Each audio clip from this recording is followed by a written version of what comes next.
Welcome, pilots! This video is part of my guide detailing every high-security combat site. While I normally fly an Ishkar, for Blood Raider sites I've instead chosen to fly another assault frigate called the Jaguar. This ship is not particularly well suited for this site, but so long as your weapons can reach past the 30-kilometer range of its stasis towers, it can be comfortably completed. Combat signatures appear in your probe scanner window, and you must scan them down with probes before you can warp to them. Some combat signatures are referred to as DED-rated sites. DED stands for the Directive Enforcement Department, an NPC corporation that is a division of Concord. Such combat sites are given a difficulty rating on a scale of 1 through 10. The Mul-Zatah Monastery is a combat signature found in all systems with a security status of 0.8 and lower throughout the western regions of Amarr space.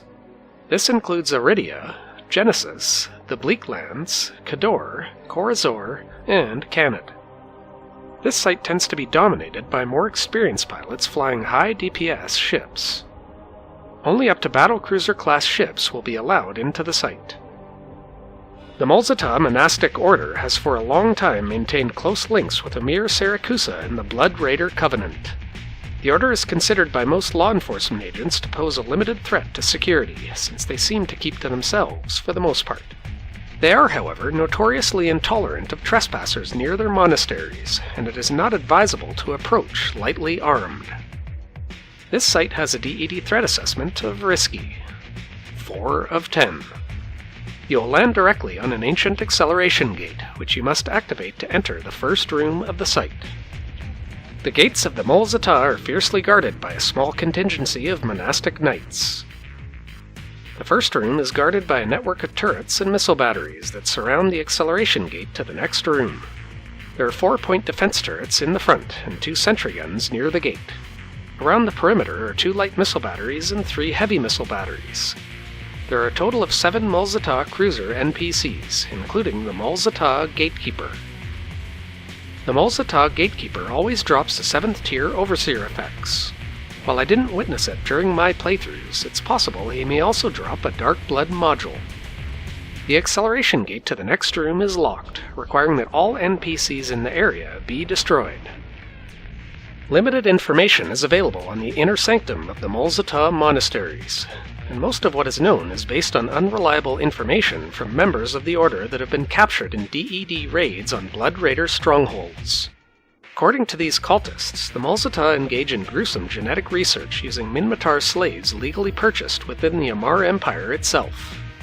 The Minmatar Republic has repeatedly condemned this trade, but so far with limited success. At the center of the second room is the inner sanctum structure, guarded by 4 tower sentries and 3 Mul-Zatah cruiser NPCs. A network of 6 stasis towers surrounds the outer perimeter, with each guarded by 4 heavy missile batteries and 3 Mul-Zatah cruiser NPCs. Between the strong stasis towers and the energy neutralizers from the cruisers, you'll need to keep your distance during the engagement. If you're looking to blitz the site, you could just take out the inner sanctum from range, bookmark its wreck, and return in a few minutes to scoop up the loot. The inner sanctum will always drop an 8th tier Overseer's effects. It also has a decent chance of dropping 1 or more Corpum C-Type Deadspace modules. While I did not witness it myself, it may also be possible to drop a blueprint copy for an Ashimu. A ship like the Jaguar, fit with light missiles, will run this site in about 13 to 15 minutes, with a sizable portion of that time spent on the inner sanctum alone. You'll be much better off with a high DPS ship, such as a faction cruiser or a heavy assault cruiser. Younger pilots looking to test themselves may want to try out a Prophecy fit with heavy missiles and plenty of drones, or a Harbinger fit with beam lasers. While recording the footage for this video series, I kept track of the statistics for 10 Mul-Zatah Monastery sites. Over this period, 8 of these dropped something beyond the Overseer's effects. The best result was a Corpum C-Type multi-spectrum energized membrane. This, or the medium armor repair, are pretty much exactly what you're hoping for. The energy neutralizer, Nosferatu, and single damage type energized membranes were the most common drops. In high-security western Amarr space, you can also probe down other DED-rated sites like the Old Meanie Cultivation Center, Blood Raider Human Farm, and Blood Raider Intelligence Collection Point. The Blood Raider Psychotropics Depot can only be found in high-security space through a lucky escalation from a Blood Den. Note that the Eastern Amarr regions have similar combat sites featuring Sancha's Nation NPCs. Other NPC pirates include Rogue Drones, the Serpentis, Guristas, and Angel Cartel.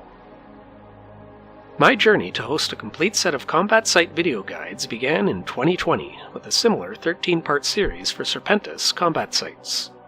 I followed this up with a similar series for Guristas and Angel Cartel. If you find yourself outside of Amarr space, you can check out those videos right now. If you're curious about fitting assault frigates for combat site exploration, you can check out the gaming section of my website over at RileyEntertainment.com. Stay tuned to Riley Entertainment for more EVE Online combat site guides, and smash that like button if you enjoy my content.